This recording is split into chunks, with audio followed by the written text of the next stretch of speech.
বৌমা। হ্যাঁ মা বলুন। আরে অজয়, তুই এটা কি সেজেছিস? শাড়ি, গয়না, টিপ, লিপস্টিক, এগুলো কি? আপনি এত শক্ট হচ্ছেন কেন?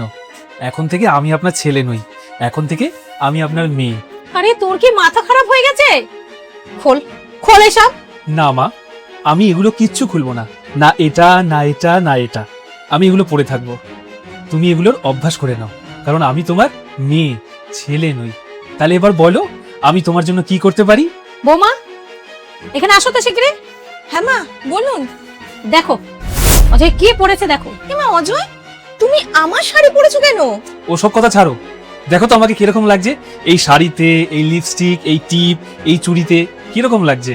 তোমার একটা আক্ষেপ ছিল না যে তোমার এই পাড়ায় কোনো বান্ধবী নেই? এখন থেকে আমি তোমার বান্ধবী, এই ঘরেই তোমার বান্ধবী। এখন থেকে আমরা দুজন একসাথে বসে গল্প করব, বিভিন্ন রকম কথা বলবো, মেকআপ করব, আরো কত কিছু করব। বলো মা, তাই না? আমি কি ঠিক বলছি তো? অজয়, আমি ভালো কথা বলছি, এসব বন্ধ কর, না হলে কিন্তু আমি বাইরে থেকে লোক ডেকে নিয়ে আসবো, আর সে তোকে বোঝাবে। হ্যাঁ ডাকো মা, কোনো অসুবিধা নেই, ডাকো, ডেকে বলো।